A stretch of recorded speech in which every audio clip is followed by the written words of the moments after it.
ನಾವೆಲ್ಲ ನಿಮ್ ದುಃಖದಲ್ಲಿದ್ದೇವೆ. ಎಷ್ಟು ಜನ ಅಣ್ಣ ತಮ್ಮದಿರ ಅವರು ಇಬ್ರ ನೀವ ಎಷ್ಟು ಜನ ಓದಿರೋರು ಈ ಬಿಡ್ ಮುಗ್ದಿತ್ತ? ಎಷ್ಟು ವರ್ಷ ಆಯ್ತು ಸೇವೆ ಮಾಡ್ತಾ ಇದ್ರು? 8 ವರ್ಷ ಆಯ್ತಾ? ಬಹಳ ನಿರೀಕ್ಷಿತ ಸ್ಮಾರ್ಟ್ ಹುಡುಗಿದ್ದ ಎಲ್ಲ ಬಹಳ ಅನ್ಯಾಯ ಆಯ್ತಿದ್ದು. ಈಗ ಯಾರೇ ದುಷ್ಕರ್ಮಿಗಳು ಯಾರೇ ಇದ್ರು ಇಲ್ಲೇ ಇದ್ರು ಈಗ ಪೊಲೀಸರ ತಂಡ ಎಲ್ಲ ಹೋಗಿದೆ, ಅವ್ರಿಗೆ ಶಿಕ್ಷೆ ಕೊಡ್ಸರೆ. ಹೊರ ಮುಖ್ಯಮಂತ್ರಿಯವರಿಗೂ ಮಾತಾಡಿದ್ದೇನೆ, ಗೃಹ ಮಂತ್ರಿಗಳಿಗೆ ಮಾತಾಡಿದ್ದೇನೆ, ಎಲ್ಲ ಹಿರಿಯ ಪೊಲೀಸ್ ಅಧಿಕಾರಿಗಳೆಲ್ಲ ಇಲ್ಲೇ ಬಿಟ್ಟಿದ್ದಾರೆ.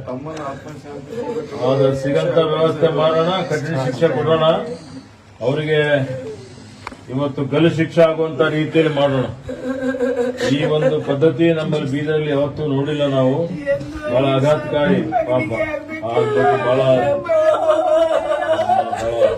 ಸಮಾಧಾನ ಮಾಡ್ಕೊಳ್ಳೋಣ, ಸಮಾಧಾನ ಮಾಡ್ಕೊರಿ. ಏನಿತ್ತು ವಯಸ್ಸು?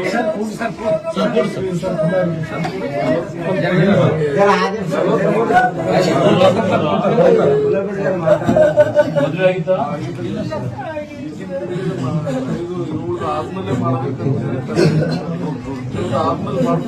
ಹೌದೇನು?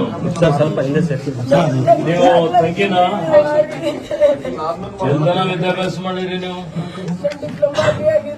ಡಿಪ್ಲೊಮಾ ಅಗ್ರಿ ಆಗಿದೆಯಾ?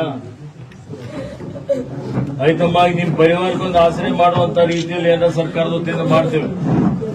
ಕೇಳಿದ್ರಿ? ಈಗಲೇ ಮಾತಾಡಿದ್ದೇನೆ ನಾನು. ಒಂದು ನಿಮಗೆ ಸಮಾಜ ಕಲ್ಯಾಣ ಇಲಾಖೆಯಲ್ಲಿ ಯಾವ್ದಾದ್ರು ನಿಮ್ಮ ಅರ್ಹತೆಗೆ ನಿಮ್ಮ ವಿದ್ಯಾಭ್ಯಾಸ ಏನ್ ಮಾಡಿದಿರಿ ಅದಕ್ಕೆ ತಕ್ಕಂತೆ ಒಂದು ಉದ್ಯೋಗ ಕೊಡುವಂತದಕ್ಕೆ ನಾನು ಮುಖ್ಯಮಂತ್ರಿಯವರಿಗೆ ವಿನಂತಿ ಮಾಡಿದ್ದೇನೆ. ಈಗ ಸದ್ಯಕ್ಕೆ ತಾತ್ಕಾಲಿಕವಾಗಿ ಕೊಡ್ಲಿಕ್ಕೆ ನಾನು ಸಿಂಧು ಅವರಿಗೆ ಹೇಳಿದ್ದೇನೆ. ಸಿಂಧು ಎಲ್ಲಿ ಮಾಡಿ ಸಮಾಜ ಕಲ್ಯಾಣ ಇಲಾಖೆ ವತಿಯಿಂದ ಏನು ನಿಮ್ಗೇನು ಪರಿಹಾರ ಬರ್ತದೆ ಆ ಪರಿಹಾರ ಒಂದು ಜಮಾ ಮಾಡಿಬಿಡಿ ಅವ್ರ ಅಕೌಂಟ್ ಅಲ್ಲಿ. ಯಾರು ತಂದೆ ತಾಯಿ ಇದಾರಲ್ಲ,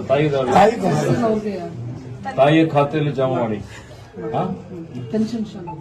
ಪೆನ್ಷನ್ ಎಷ್ಟಿದೆ? ಪೆನ್ಷನ್ ಕೊಡುವಂತದ್ದು ವ್ಯವಸ್ಥೆನೂ ಮಾಡಿ. ಮತ್ತೆ ಮುಂದೆ ಇದೆಲ್ಲ ಬಿಟ್ಟು ನಾನು ಸಿಎಂಗೆ ಮಾತಾಡಿದ್ದೀನಿ. 10 ಲಕ್ಷ ರೂಪಾಯಿ ಅಡಿಷನಲ್ ಕೊಡೋಣ ಘೋಷಣೆ ಮಾಡಿ ಅಂತ ಹೇಳಿದ್ದಾರೆ. ಅದು 10 ಲಕ್ಷ ರೂಪಾಯಿ ನಾನು ಬೆಂಗಳೂರಿಂದ ಚೆಕ್ ತಂದು ಕೊಡಿಸ್ಲಕ್ಕೆ ಹಚ್ತೇನೆ.